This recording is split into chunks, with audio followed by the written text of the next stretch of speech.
Eu não sei qual o motivo do abraço,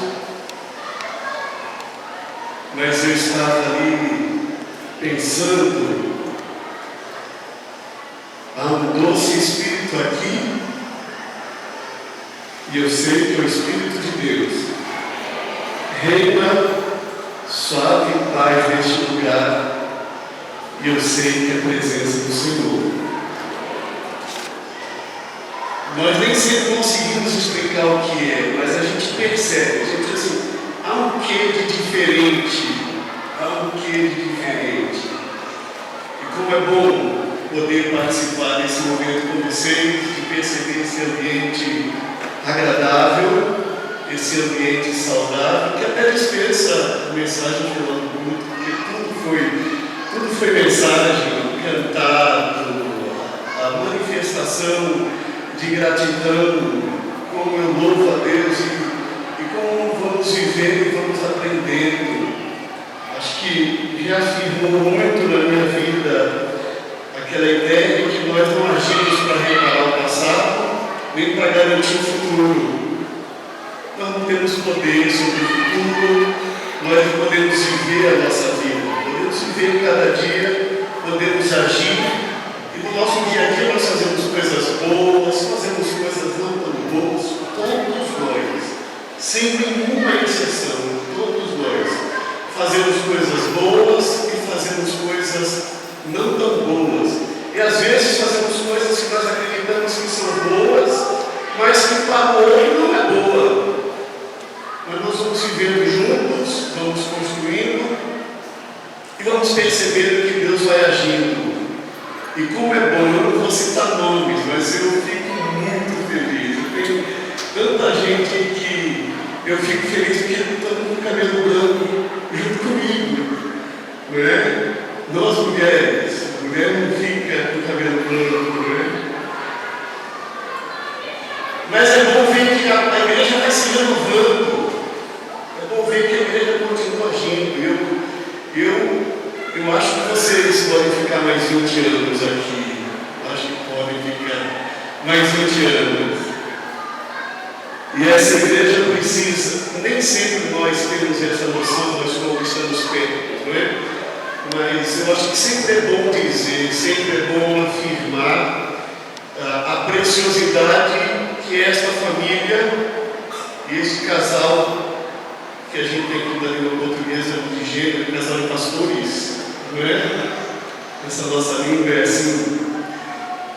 Essa preciosidade, que é muito importante que essa igreja continue valorizando com palavras, valorizando com atitudes e valorizando com ações. E nesses minutos finais, eu deixo primeiro agradecer por ter tido esse privilégio, por estar aqui, poder relembrar coisas boas. Eu estava lembrando que foi no dia 3 de setembro de 1983, por isso faz um pouco mais de um mês que eu completei 30 anos que nessa igreja eu fui consagrado ao ministério pastoral. E como essa igreja foi generosa, como ela é, e como ela foi generosa comigo, foi misericordiosa, deveria ter estado aqui domingo passado. Pela primeira vez em 30 anos, eu marquei uma data errada e quando eu fui ver, tinha um casamento no sábado. Eu disse para a noiva, vou terminar o casamento, vou para o aeroporto, mas domingo eu estou lá.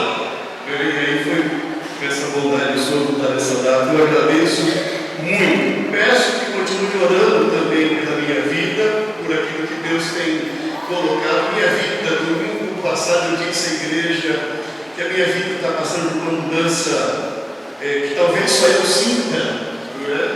Uma mudança grande que me emociona esse momento da minha vida, a oportunidade que eu estou tendo de ver que eu vivo numa igreja que é uma ilha, que por mais que ela faça em prol da sua vizinhança, da comunidade, o seu empenho missionário no sentido amplo da palavra, tenho tido a oportunidade de rodar no estado da Bahia, de ver situações que eu fico envergonhado. Eu fico envergonhado quando eu vejo igrejas fazendo coisas extraordinárias com tão pouco. E eu estava dizendo à minha igreja, a gente chega no final do ano, quando vai aprovar o orçamento, que não dá para cada ministério, e às vezes não, praticamente cada ministério tem mais dinheiro para trabalhar do que boa parte das igrejas por onde eu tenho ido, e eu vejo coisas que estão sendo feitas que são extraordinárias, e eu acho que Deus permitiu que eu chegasse ao cargo de presidente da convenção para eu viver a minha vida nesse momento que poderia ser um momento final, mas que eu espero que não seja. Eu espero ainda ter mais uns 30 anos de pastorado.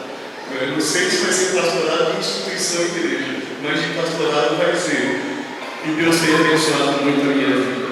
Eu não vou falar muito, acho que não precisa falar muito daquilo que nós já ouvimos aqui, mas eu quero por alguns minutos chamar sua atenção para a carta de Paulo aos Filipenses. Essa carta falou a minha vida. É a carta onde aparece mais vezes, eu suponho, não fiz a comparação, mas certamente que aparece a palavra alegria.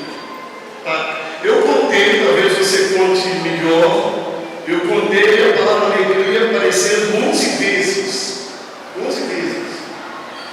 Ela começa lá no verso 3, verso 4 do capítulo 1. Em todas as minhas orações em favor de vocês, sempre oro com alegria. Segue lá para o verso 18, dizendo que o importante é que, de qualquer forma, seja por motivos falsos ou verdadeiros, Cristo está sendo pregado e por isso eu me alegro. Depois ele continua, de fato, continuarei a alegrar, pois sei que o que aconteceu resultará em minha libertação, graças às orações de vocês e ao auxílio do Espírito Santo. Lá no verso 25 diz, convencido disso, sei que vou permanecer e continuar com todos vocês para o progresso e alegria na fé. Lá no capítulo 2, no verso número 2, completem a minha alegria, tendo o mesmo modo de pensar, o mesmo amor, um só espírito, uma só atitude. Depois, lá ainda no capítulo 2, verso 17, contudo, mesmo que eu esteja sendo derramado como oferta de bebida sobre o serviço que provém da fé que vocês têm, o sacrifício que oferecem a Deus, estou alegre e me regozijo com todos vocês. Capítulo 3, finalmente, meus irmãos, alegrem-se no Senhor. Escrever-lhes de novo as mesmas coisas não é cansativo para mim, é uma segurança para vocês. Lá no capítulo 4, portanto, todos os capítulos, a palavra alegria aparece. Portanto, meus irmãos, a quem amo e de quem tenho saudade, vocês que são a minha alegria e a minha coroa, permaneçam assim, firmes no Senhor, ó amados. Verso 4, alegrem-se sempre no Senhor, novamente direi, alegrem-se. No verso 10 aparece novamente a palavra alegre, grandemente no Senhor, porque finalmente vocês renovaram o seu interesse por mim. E ainda a palavra que aparece no verso 11, em algumas traduções diz que aprendi a estar contente, outras traduzem estar alegre em toda situação. Essa palavra que mais aparece é a palavra alegria. Eu quero começar com essa palavra para terminar. O que Paulo vai escrever no verso 5 do capítulo 2? É uma das frases mais bonitas que eu vejo na Bíblia e nesse livro. Seja a atitude de vocês a mesma de Cristo Jesus. Eu fico pensando que ele falou da alegria porque primeiro era sincero, havia motivos para a alegria. Ele era uma pessoa alegre porque ele via uma igreja que cooperava. Ele via um povo que estava unido, que estava disposto a pregar a mensagem do Evangelho, um povo que estava disposto a participar com ele dos sofrimentos que ele vivia, e um povo que no momento de dificuldades, no momento de adversidade, no momento em que ele estava precisando de ajuda, esse povo, segundo ele mesmo coloca lá no capítulo 4, esse povo ajudou, esse povo se dispôs a dar. compartilhar. Eu acredito que qualquer pastor fica feliz, qualquer pastor será um pastor alegre quando ele encontra uma igreja disposta a cooperar. Quando ele encontra uma igreja que está disposta a fazer o que precisa ser feito para que o Evangelho continue não apenas a ser pregado através das palavras, mas, como alguém já disse, se for necessário, através das palavras, mas quando encontra uma igreja que está disposta a pregar o Evangelho através de atitudes e através de ações. Nós sabemos que essa igreja tem se empenhado, e essa igreja tem sido motivo de alegria. Essa igreja tem feito a alegria de muita gente. Não é por acaso que o culto nessa igreja é muito feliz. É um culto que retrata a alegria no rosto das pessoas. Paulo estava feliz, portanto, e ele reconhecia. Mas também nós ouvimos que quando nós precisamos falar muito uma mesma coisa, por paradoxal que pareça, isso também pode ser um indicador de que alguma coisa está faltando. Porque quando nós estamos vivendo, pouco nós precisamos falar. Basta continuar vivendo.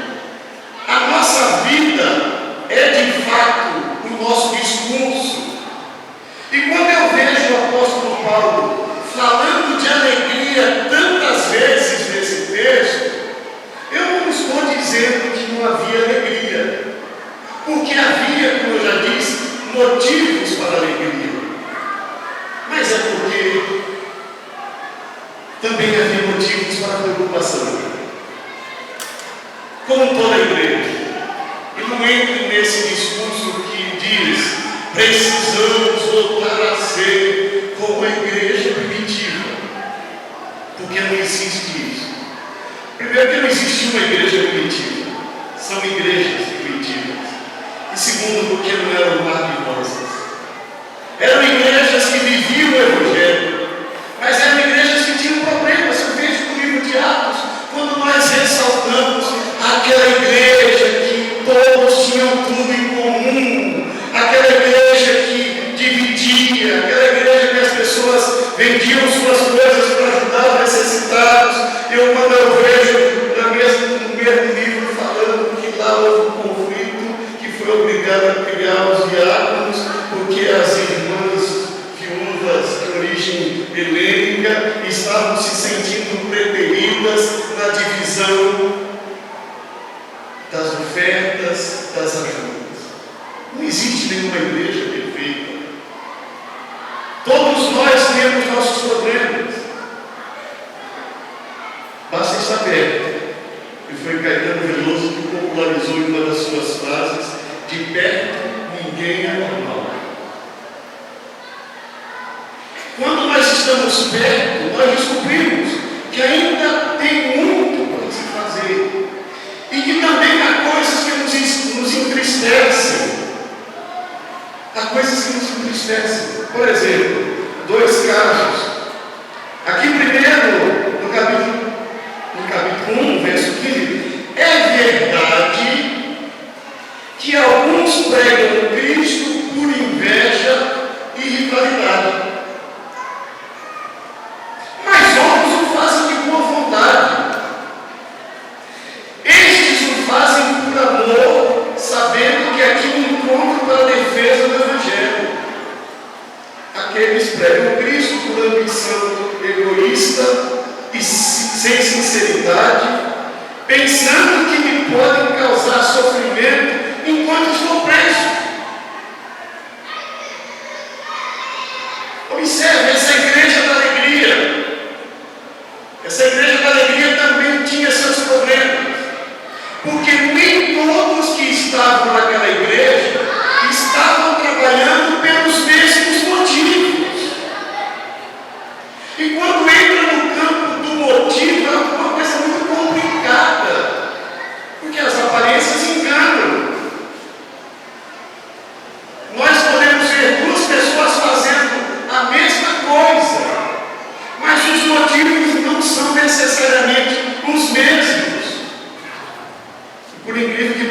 Paulo está falando de gente que pregava Cristo por inveja e rivalidade. Gente que queria pregar por inveja e rivalidade.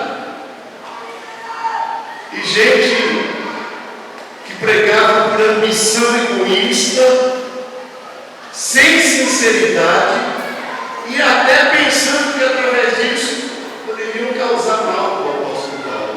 Aí nós começamos a entender um pouco por que Paulo vai falar tanto da alegria. Porque também Paulo tinha suas tristezas. Porque Paulo também podia identificar coisas na igreja. Lembra que eu falei hoje pela manhã? Tristeza é um bom sinal, é sinal que nós não perdemos a sensibilidade, é sinal que nós estamos antenados, é sinal que nós estamos ligados, percebendo o que está acontecendo, que nós não nos deixamos enganar pela aparência e dizer, essa igreja é uma igreja maravilhosa, porque não é. E essa igreja não é maravilhosa porque eu sou pastor dessa igreja e eu não sou. Porque também quem convive comigo sabe que eu também não sou tão maravilhoso assim. Não é, Ângela? Não é, Wellington? É que eu tenho que falar para os dois, porque os dois são pastores, não é? Não é verdade isso? Essa é a verdade. Então, nós temos alegria, mas existem motivos de preocupação. Só mais um exemplo. Lá no capítulo 4, o que ele vai dizer? O que eu rogo a Evódia e também a Síntique é que vivam em harmonia no Senhor. Ou seja, essa igreja que ele começa destacando a oração dele por causa da cooperação, depois ele vai dizer, olha, tem gente que está cooperando por motivo errado e tem gente que está brigando. Ou seja, tem gente que está brigando. Acho que às vezes é legal quem está brigando, porque a gente já sabe que está brigando. Talvez seja melhor ou menos ruim do que aqueles que aparentemente estão falando do Evangelho, mas por motivos errados, causando problema na caminhada da igreja. E é nesse contexto que nós vamos entender as palavras de Paulo. É por isso que quando ele chega no verso 5 do capítulo 2, ele diz, seja a atitude de vocês a mesma de Cristo Jesus. Ele agora está trabalhando no campo da atitude. E ele está dizendo isso por quê? Porque havia pessoas fazendo coisas do Evangelho por atitudes erradas. Portanto, ele traz muito bem aquele que é o parâmetro da nossa fé. Me parece que esse é um dos maiores desafios da igreja. Se não é da igreja, pelo menos deve ser da minha vida. E como eu sou pastor, nós temos a tendência de dizer, né? É da igreja.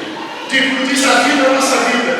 O grande desafio, em que vem eu vou estar pregando lá na divisa da Bahia com Minas Gerais. Maiquinique, é o nome da cidade, não sei se alguém já ouviu falar de Maiquinique, né? 8 horas de Salvador. E o tema do aniversário da igreja, da temática é aquela de Lutero, uma igreja reformada, da reforma, né? Da igreja reformada, sempre se reformando. E aí eu estava pensando, uma igreja sempre se reformando, mas à luz de qual critério?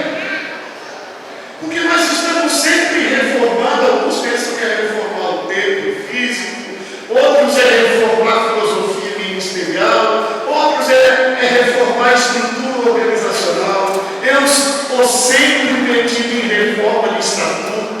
É uma coisa complicada, já foram mais de 10 que eu já participei, e agora eu vou estar metido em outra novamente. Mas só que a coisa parece que não muda, por quê? Porque na verdade, o parâmetro não é colocado no centro. Quando a Convenção Batista do Sul dos Estados Unidos mudou o seu critério hermenêutico, a sua chave hermenêutica, que nós batistas sempre entendemos que Jesus Cristo é a chave para a interpretação da Bíblia, né? Nós interpretamos a Bíblia à luz da pessoa de Jesus, e de repente sai um critério que diz a Bíblia interpreta a própria Bíblia. Eu não sei muito bem o que é isso que eu dizer até hoje, né? A Bíblia interpreta a própria Bíblia. E aí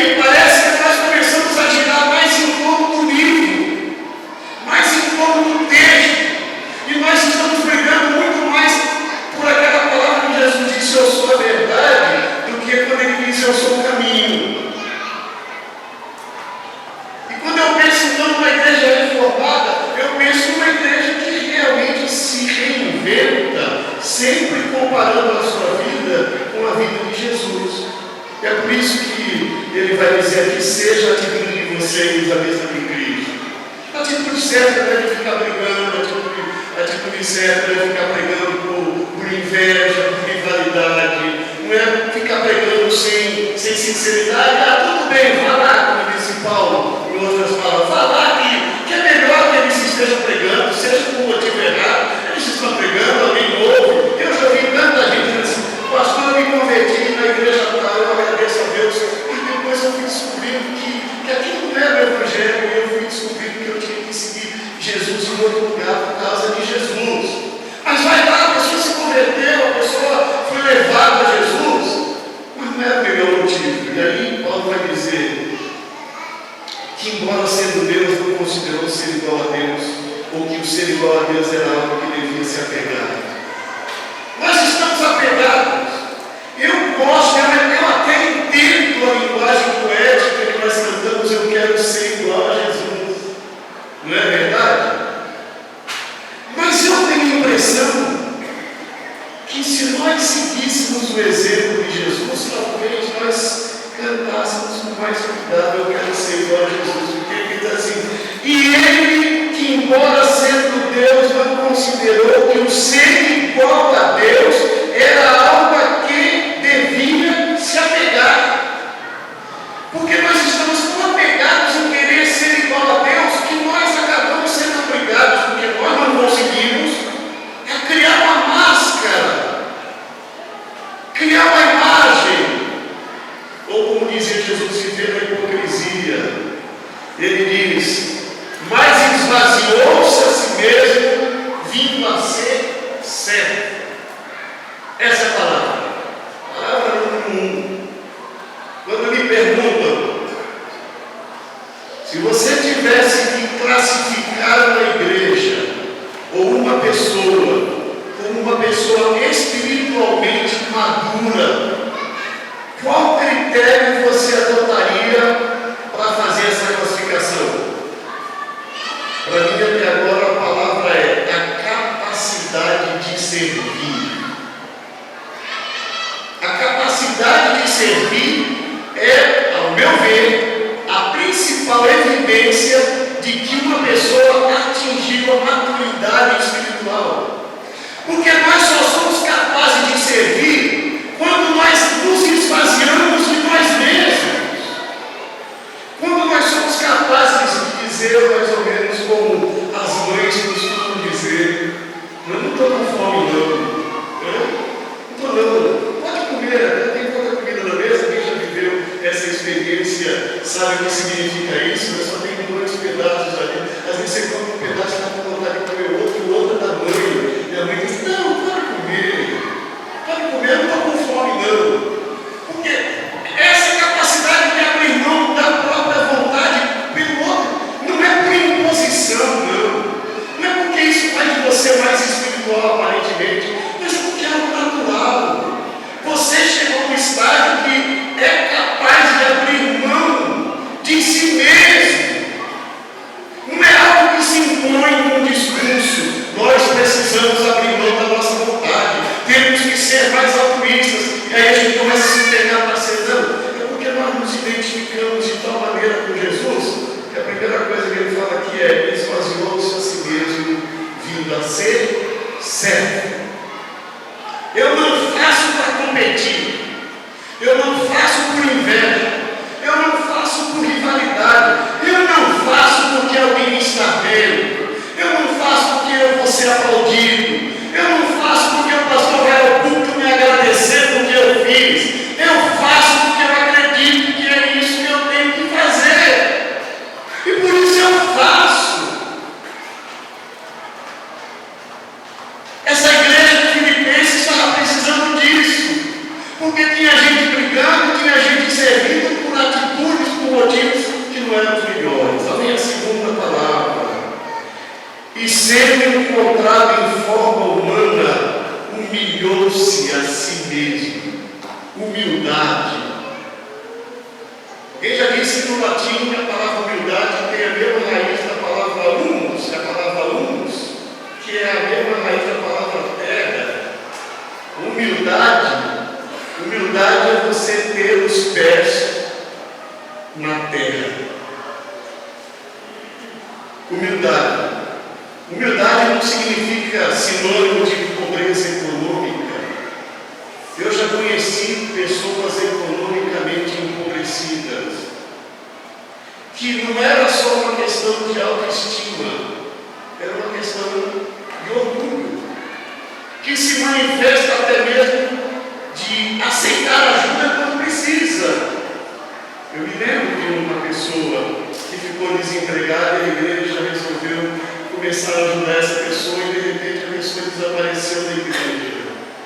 A esposa vinha, o marido não vinha. Aí eu fui perguntar, irmã, qual o irmão que eu não estou vendo na igreja? Ah, pastor, ele está chateado. Ele está chateado porque a igreja começou a botar cesta básica para nós.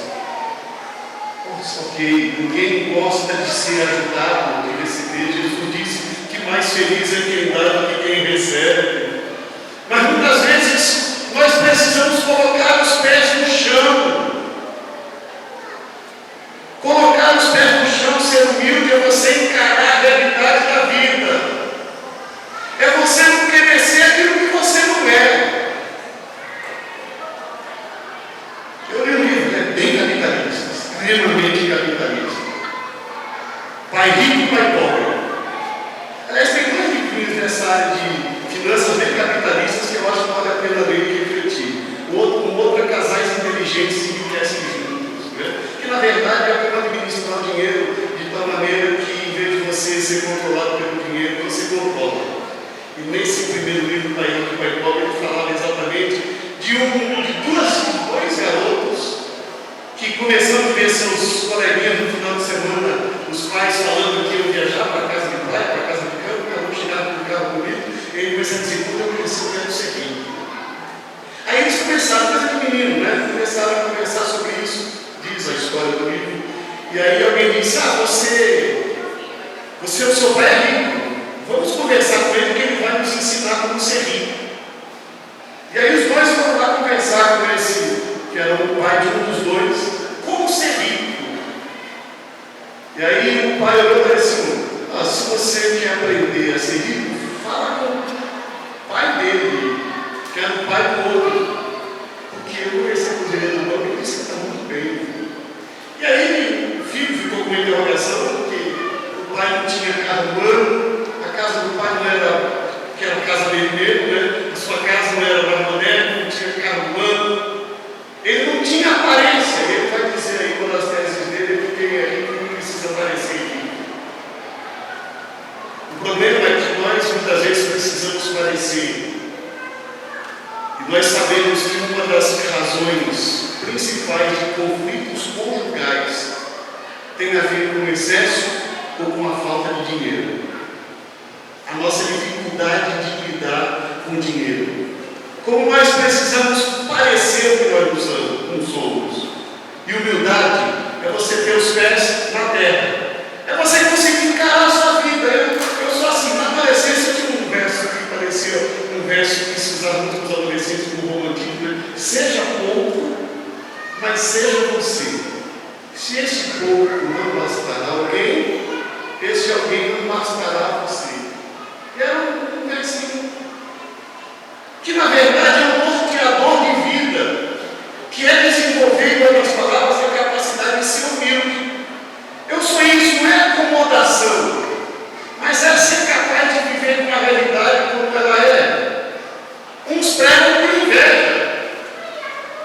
O que é inveja? Se não você querer o que o outro tem, e não só, mas se puder tirar o que o outro tem, melhor.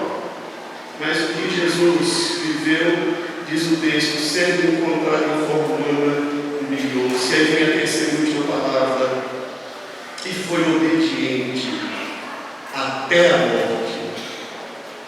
Obediência. Obediência até a morte não significa obediência no sentido cronológico. Não significa alguém que nunca desobedeceu. Porque se alguém aqui nunca desobedeceu, me diga aí a receita. Eu me lembro que, quando dirigi o Colégio Americano Batista, às vezes em reunião com a equipe técnica, com o professor disse assim, eu não posso contar da minha vida escolar, que eu não seria seria um bom exemplo para os alunos.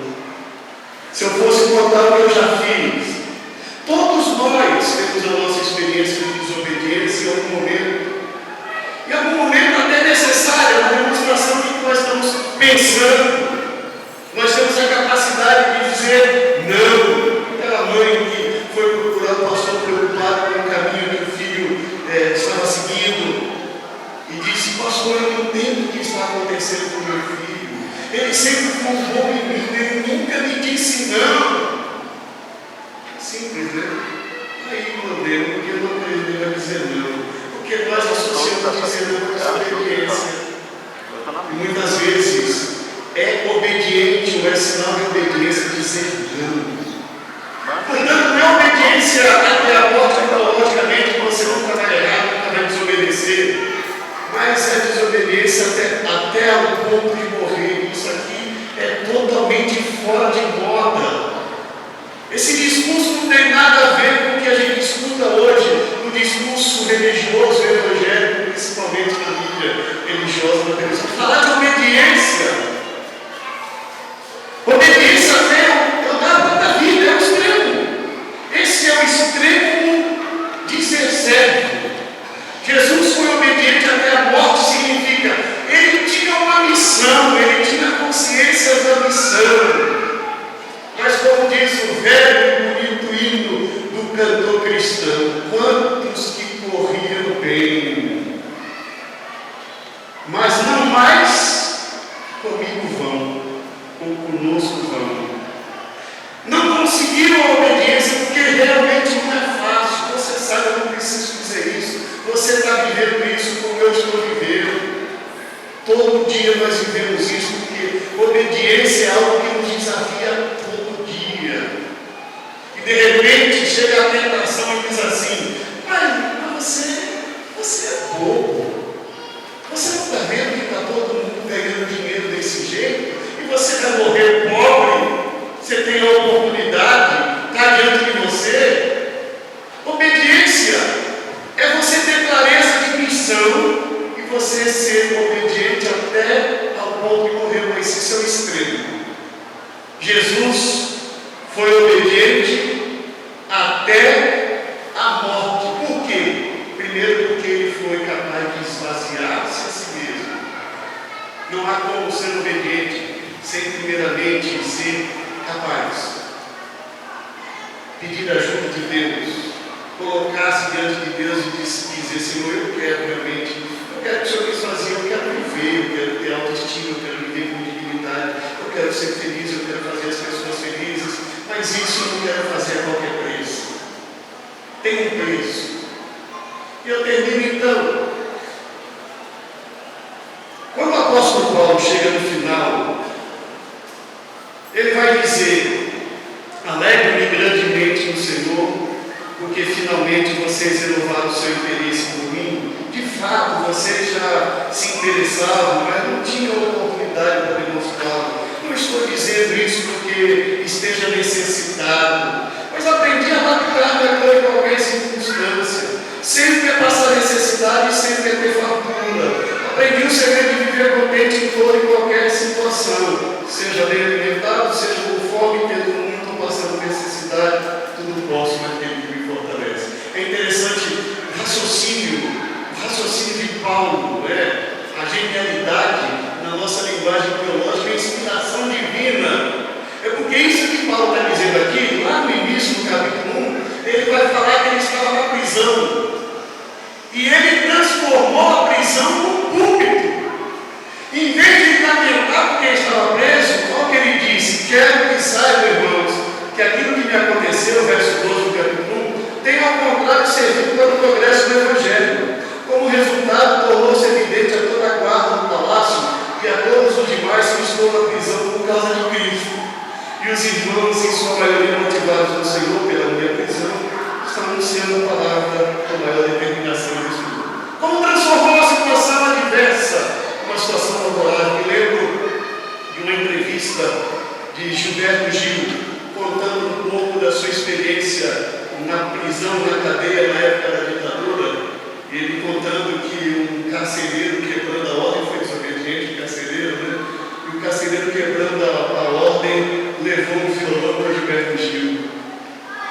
Gilberto Gil compôs algumas de suas músicas, ele mostrou pelo menos uma que ele compôs lá, e disse que aquilo começou a tornar um ambiente tão diferente que um dia o responsável pela prisão marcou um show para ele fazer uma apresentação não presa. Você não conhece assim, a gente está na ditadura, na prisão, no sofrimento, mas de repente ele preso teve a oportunidade de compor, teve a oportunidade de fazer um show para pessoas que estavam lá presas por outra razão. Isso é uma coisa interessante na vida. Ela nos mostra que, de fato, as circunstâncias, elas também são desfavoráveis. Mas a alegria é alguma coisa que está dentro de nós. Não é sorriso, primeiramente. Não é festa, primeiramente. Mas é um estado de espírito. É o cálice, daí vem a mesma raiz, né? A palavra alegria, a mesma raiz da palavra cálice, é graça. É um estado de graça. É um estado de humor, que nos leva a ficar felizes quando nós recebemos ajuda, mas assim, mas tudo bem, eu fico feliz se você me ajudar. Mas sabe a verdade? A verdade é que eu já aprendi a estar bem em toda situação. Daí a famosa frase que eu ouvi na casa de um tio meu, que era baiano, que me estimulou a vir para o seminário do Recife. E esse era o versículo lá do almoço na casa dele: posso todas as coisas naquele que me fortalece. Como é bom esse negócio de versículo lá do almoço, né?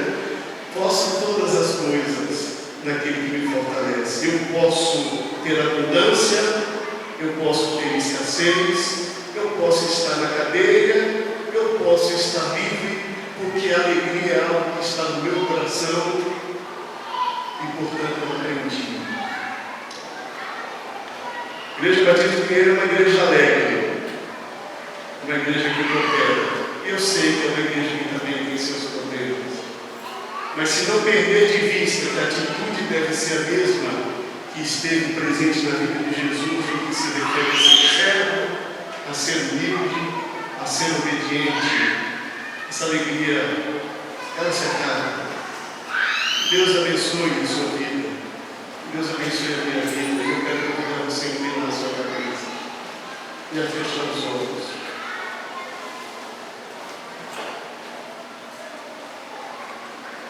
Eu não sei da sua atitude.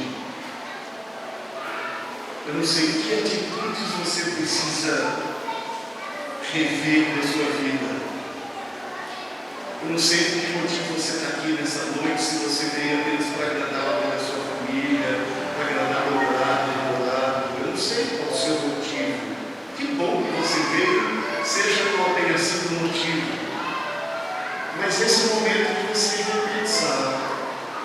O que me move em direção a Deus e as suas coisas? O que me move a participar de uma igreja? O que me move a envolver nessa causa chamada Evangelho? As minhas razões são as razões semelhantes às de Jesus? Será que eu já cheguei a um ponto de que servir é de fato a marca da minha vida? Será que eu estou muito longe de servir até a ponto de morrer, se for necessário, por aquilo que eu abracei? Eu sei igual a Jesus.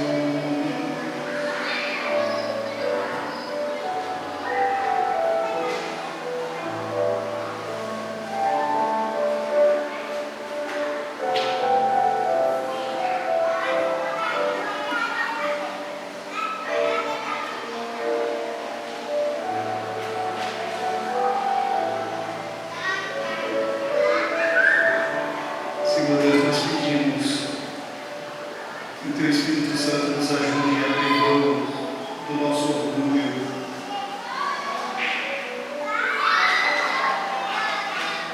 e que nós possamos querer ser iguais a Jesus no serviço, na humildade, na disposição para obedecer o cumprimento da missão.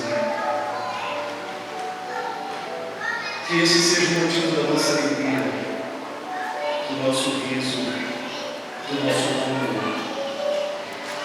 Continua abençoando essa igreja. Continua fazendo dessa igreja uma referência. Nós sabemos o quanto essa igreja tem sofrido Nós sabemos o quanto dói a difamação, acusações levianas, não saber que o que está no coração da igreja é simplesmente seguir um modelo de serviço, um modelo de missão. Que o Teu Espírito Santo esteja trabalhando na vida de cada um de nós aqui, para que nós nunca percamos de vista isso. Que nós não caímos na tentação da religiosidade, da competição, mas que nós nos entreguemos confiantemente à Tua graça, ao Teu amor e à Tua misericórdia. Continua abençoando Olja e o Wellington no pastorado desta igreja. Continue abençoando cada líder desta igreja. Que o sentimento de serviço se fortaleça mais e mais para a honra e glória do Teu nome. Se há alguém aqui entre nós que ainda não encontrou a razão dessa alegria de servir, alegria de enfrentar a realidade, alegria de obedecer, que essa seja uma noite de decisão, que aquilo que foi visto aqui possa tocar profundamente nesse coração e uma nova vida surge. Se há alguém aqui que de repente se deixou dominar pelo pessimismo, sucumbiu à tentação de um perfeccionismo ideal que não existe, portanto, na vida real, que por uma exigência tão grande de perfeccionismo vive na amargura, perdeu a graça de viver. Que seja uma noite de reflexão, de tomada de decisão, de desejo de voltar ao início de tudo, voltar ao primeiro amor, de recuperar a comunhão, de experimentar a graça em toda a sua plenitude. Nós oramos em nome de Jesus.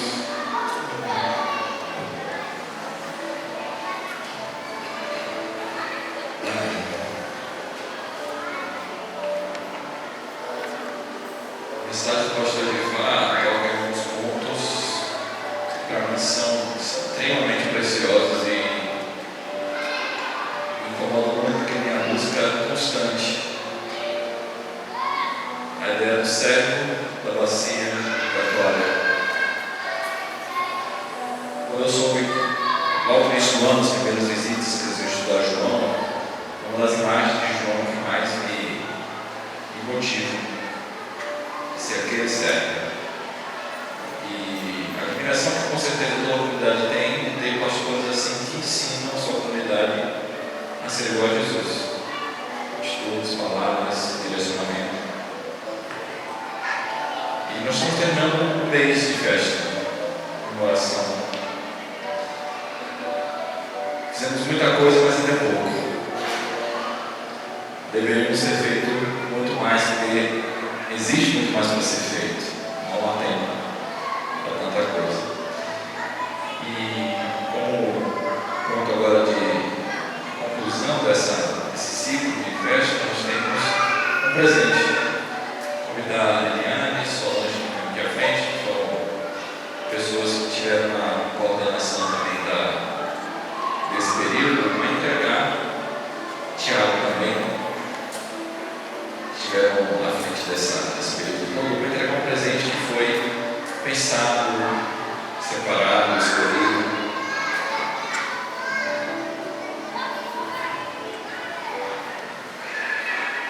Eu acho que nós terminamos um mês de tanto choro, né?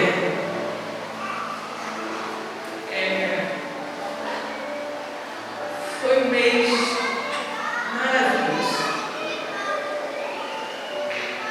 Hoje de manhã eu estava falando com o Guilherme, com a Solange, com a Carla, mesmo que a gente estava à frente dessa organização e a gente sabia tudo o que ia acontecer, mas na hora não tinha como.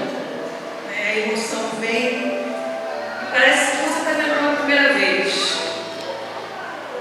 E uma das coisas que me tocou muito foi quando eu vi o vídeo que o Milton nos presenteou para lembrar o pastor Wellington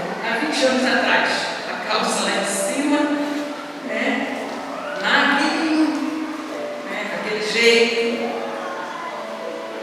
E o sonho que ele colocou naquela época, que até hoje, e foi assim que a gente começou a ver no vídeo, e infelizmente não deu para ouvir, mas ele inicia aquele vídeo dizendo que o sonho que ele tinha no coração era ser pastor de uma igreja aberta e democrática. Vocês conhecem esse discurso? Eu creio que Deus está realmente respondendo o desejo, o sonho de vocês. E respondendo o desejo, o sonho da comunidade também. Esse mês foi um mês que, para mim, eu percebi que realmente nós estamos no caminho certo. Não é fácil, como foi depois de manhã, ainda houve algumas faltas, como Guilherme e Kalinka disseram também na pastoral. Não foi possível cobrir todos os 20 anos, sempre faltou alguma coisa, e que bom que falta, né? Porque essa falta é que vai nos mover, essa falta é que vai fazer com que a gente caminhe mais um pouco, e essa falta é que vai fazer com que a gente continue enquanto igreja e continue buscando e perguntando a Deus por onde quer que a gente vá agora. Pastor Edivar, para mim as suas duas mensagens de hoje foi tremenda, porque nós estamos no meio de festa e estamos na montanha, né? Está tudo às mil maravilhas, e você hoje deu uma puxada para a gente. Diz, olha, a festa está maravilhosa, mas vocês ainda têm muita coisa para fazer. E a mensagem de manhã, e a mensagem de hoje à noite, você realmente foi usado por Deus para nos alertar que realmente nós, enquanto comunidade, temos muito ainda a fazer e que nós queremos continuar fazendo, né? Obedecendo a esse Deus, a esse Jesus tão maravilhoso, né? E que a gente possa conseguir, né, servir, ser humilde, né, e ser igual a Jesus nessas condições. E eu agradeço porque realmente você, eu acho que nos preparou agora para a gente continuar caminhando, né? Nos tirou dessa, vamos dizer, desse êxtase, né? E agora a gente nós renovamos as nossas forças nesse mês. Eu creio que as pessoas que não estavam desde o começo, mas foram presenteadas com esse mês, no sentido de vocês hoje sabem a que igreja vocês pertencem. Vocês hoje podem dizer se essa continua sendo a igreja que vocês querem fazer parte. Porque eu quero. É essa a igreja que eu procuro. E essa é a igreja que eu quero servir com a maior alegria. Porque aqui encontrei amigos mais que irmãos. Encontrei pessoas acolhedoras. E eu louvo a Deus por isso. A gente que mora longe da nossa família, a gente sabe o quanto é importante a gente ter essa família aqui. E isso é muito importante.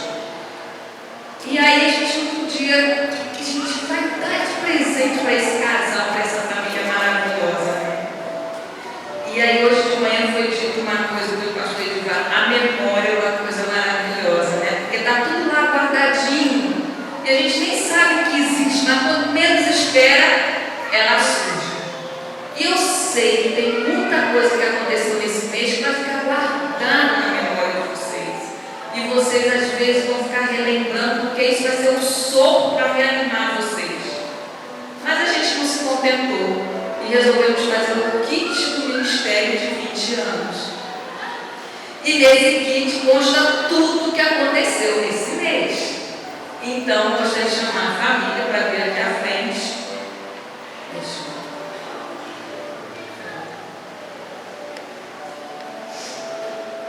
Aqui está as pastorais, algumas que fizeram durante esses 20 anos.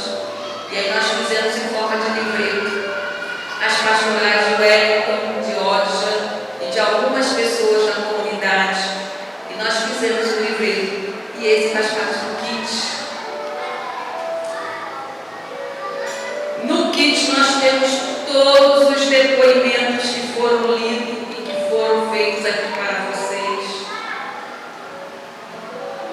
Nós temos a narrativa do primeiro culto e o boletim, e todos os boletins, a narrativa. Nós temos todas as narrativas que foram feitas aqui nos ministérios, todas as cartas que foram lidas para vocês, e todos os vídeos que foram passados, inclusive o vídeo de todos os cultos que foram realizados. É algo que hoje está sendo simbólico, porque o André ainda está gravando o culto de hoje, mas vocês vão receber o vídeo com todos os cultos. Então, quando vocês quiserem relembrar esse momento, é só abrir a caixinha e está aí, o presente da Igreja Batista do Pinheiro para a família.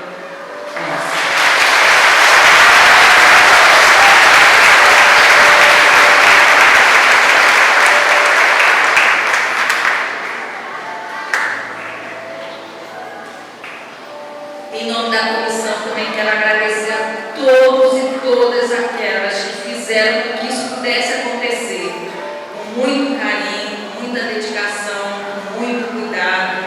E nós louvamos primeiramente a Deus, porque Ele levantou pessoas maravilhosas para que tudo isso pudesse acontecer. Então agora eu quero dar uma salva de palmas para todos nós.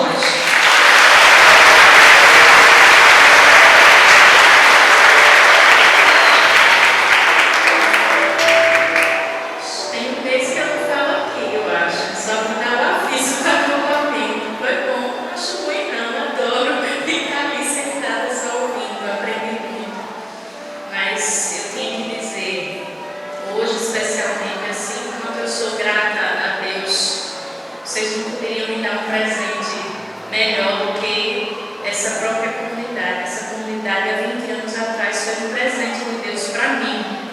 Eu não vou falar em nome de Wellington, que vocês já sabem, em nome das meninas, eu quero falar em meu próprio nome. Eu sou Odja hoje, no sentido da mulher colocando na casa, da pastora, ou da esposa, ou da mãe, que eu me tornei tudo, eu aprendi aqui. Tudo. Eu não tenho, assim, para mim, essa igreja é o maior presente que Deus podia me dar, que eu me forjei como gente. Eu tinha algumas suspeitas, eu tive sinais que fizeram parte da minha vida antes, mas isso poderia, dependendo do rumo que eu fosse, isso poderia ser desvirtuado, mudado, eu poderia não ter continuado algumas coisas, eu poderia não ter acreditado em algumas coisas. Então, o fato de Deus ter me trazido há 20 anos atrás para ter a minha maior experiência de igreja, eu fui ao seminário, minha gente, eu fiz um ano de crente dentro do seminário. Então, assim, eu não tive outra igreja que eu vivi. Essa igreja, a igreja é a minha comunidade de fé, não é só a igreja que eu sou pastora. Agradeço muito as pessoas que tiveram um olhar para mim, que me fizeram dizer que era possível, assim, até hoje eu encontro, assim, não posso citar pessoas, mas essa comunidade foi, eu já disse aqui outras vezes, o melhor útero que Deus podia me colocar, o útero que me fez crescer, aprender, como preciso continuar aprendendo. E agradecer muito essas celebrações. O Marcos, semana passada, pegou que na festa a gente exagera. Quem vai para uma festa aí sai da conta, você come a mais, você bebe a mais, você ri a mais, porque a festa é sair da rotina. Então, tudo que vocês viram esse mês aqui foi exagero. Festa é exagero, é aumentar as coisas, né? Você não sai tomando um café todo dia e bota uma mesa mais ampla. Então, as palavras ditas, os gestos, a forma de escrever, eu entendi tudo como algo ampliado. Nós não somos tudo isso. Nós não fizemos tudo isso, mas nós sonhamos juntos, nós estamos desejando juntos, como igreja, como pastores. E isso é muito bom. E eu recebi isso tudo como uma festa que a gente tem direito de exagerar. Eu já estava meio constrangida, vocês exageraram às vezes demais. Mas obrigada pelo carinho, obrigada pelo carinho de todo mundo, que eu sei que foi mais do que eles, foi toda a comunidade que trabalhou junto com isso. E sabe um dos sentimentos mais fortes para mim, concluindo essa festa de 20 anos aqui, como é bom a gente ver que a comunidade pessoa ou o mundo. Nós somos um detalhe. O projeto de Deus é a coisa mais importante. E para mim isso é um sinal maravilhoso de a gente se sentir importante no momento, mas eu sei que essa importância é momentânea, é passageira e é temporária, porque Deus levanta pessoas o tempo todo para cuidar da igreja dele, do projeto que é dele, não é nosso. E eu vi isso nesses 20 anos. Para mim, a presença de Kalinka e Guilherme, nesse momento aqui, não foi por acaso, foi plano de Deus. Eu sei de como vocês foram pessoas-chave desses anos. Só Ângela, que é uma líder chegando, né, se fazendo, a importância que ela assumiu assim, eu tenho que fazer alguma coisa, e outros que já são líderes, como Eliane e Tiago, e outros que já estão na igreja há algum tempo, e como realmente na hora Deus levanta os servos e as servas que dão sua contribuição, e eu louvo a Deus por todos os ministérios, gente, cada coisa assim que nos constrange ver algumas coisas, e eu louvo a Deus e me senti desnecessária, pastor. É uma coisa boa, que tudo que eu vi assim, disse, meu Deus, eu sou desnecessária, que descoberta boa, mas é no bom sentido, é desnecessário porque tem gente que cresceu, tem gente que aprendeu, tem gente que assumiu o papel, tem gente que é capaz, e você se sente feliz, porque o seu trabalho é relevante quando você, por determinado momento, olha e diz, eu sou desnecessário. O ministério pode acontecer sem mim, e eu acho que esse é o maior presente da nossa vida.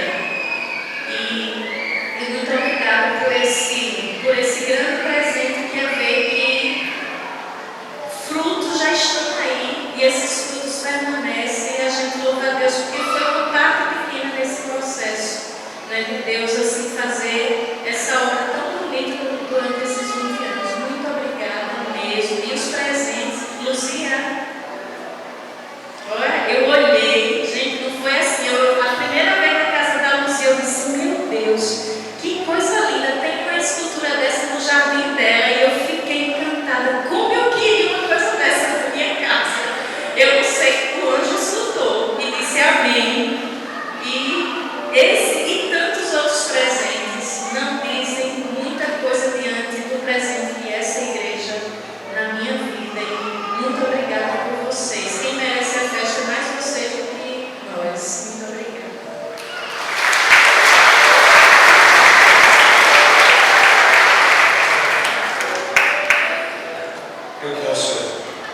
Eu posso caminhar para encerrar o culto? Eu queria convidar todos para ficarem em pé. E, de fato, resgatar um vídeo de 20 anos atrás foi muito bom. Esse mês a gente tem uma oração todo dia. E uma das pessoas que não falta é o Igor, por exemplo. Cadê o Igor? O Igor está sempre presente na oração. O Igor e o Elias. Toda vez que eu olho para o Igor, falei o Igor entra um pouquinho. O Igor agora é pai do José.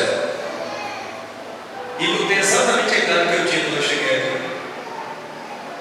Eu não era tão bonito quanto o Igor, tão forte quanto o Igor, com essa cor de chocolate que o Igor tem, mas eu tenho a idade do Igor.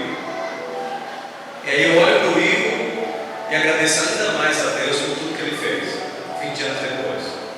Muita gratidão.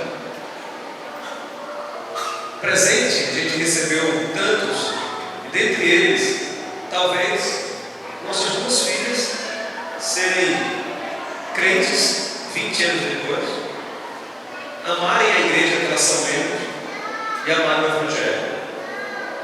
Hoje de manhã, quando eu falei que a Ana estava passando mal, vomitando e tal, a Bilzinho chegou para mim e disse, o pastor, minha amiguinha está mal. Eu chorei pela minha amiguinha. É assim que Bill, com 72 anos, se relaciona com o André e com a Ana. Minha amiguinha. Diga minha amiguinha que eu vou orar por ela. O Daniel, que levou Ódia, e na hora de comprar o remédio, Ódia está ficando especialista nisso. Outro dia foi a galinha, com a Gade. esqueceu o cartão e o Daniel, cadê o Daniel? Daniel, meu filho, você foi a próxima vítima. E o Daniel comprou remédio, muito carinhoso. Tem sido assim essa comunidade. Então, de fato, eu queria fazer um pedido para a gente concluir o culto dessa noite. Eu queria que a gente desse as mãos e queria que a gente cantasse Quero Voltar ao início de tudo. É possível recuperar aquele vídeo? Não, deixa o vídeo para lá e bota a letra. Bota a letra. Porque há 20 anos atrás o santuário não era aqui. O santuário era essa caixa preta. Aí ficava o altar. E o santuário, onde as pessoas se sentavam mesmo, é desse ventilador ali para trás. Era esse espaço. E a gente estava começando, chegando aqui, exatamente naquele momento. Não sei, não lembrava daquele negócio. Mas foi essa canção que nós cantamos. Que bom que 20 anos depois ele continua amando a esse Deus, a esse Jesus. Que bom que nós não somos, nas palavras do pastor Josué acompanhando, uma igreja que está repetindo um ano 20 vezes. Que bom que nós também não estamos fazendo mais do mesmo. Que bom que a gente tem tido coragem de se humilhar até para que leprosos, coxos, cegos possam ser incluídos na comunidade. Então, louvado seja Deus por tudo isso. De fato, algumas cenas que emocionaram só quem está vivendo para entender. Agradecer, por exemplo, a Ju de cantar hoje. Eu pedi essa música de presente 3 meses atrás, 2 meses atrás. Obrigado, Ju. Quebrar a timidez e cantar. Obrigado. Enfim, vamos dar as mãos, vamos cantar. Enfim, eu disse para a Solange, difícil pegar uma palavra para agradecer, muito difícil nesse instante. Eu só acho uma coisa. Dom Helder Câmara dizia que para quem tem Deus, o céu não vai acontecer. O céu já está acontecendo. Se nós vivemos um mês de festa, nós podemos viver muito mais. Não quer dizer que nesse mês de festa não teve desentendimento, não vai ser assim, eu quero assim. Isso é igreja, isso é vida. Mas o que nos aguarda é muito maior. Como disse o pastor Marcos semana passada, as pessoas com fome são muito mais. E nós temos que ir em busca deles e delas. Nós que estamos sendo alimentados por Jesus, que possamos partilhar esse pão com quem precisa. Louvado seja Deus. Amém? Então vamos sentar. Quero voltar com isso. Quero voltar para o início de tudo. Encontrar-me contigo, Senhor. Eu e nós nunca imaginamos que era por tanto tempo. Quero rever meus conselhos e valores. Eu quero reconstruir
Igreja pode adoecer, já disse isso aqui várias vezes. Religião mata.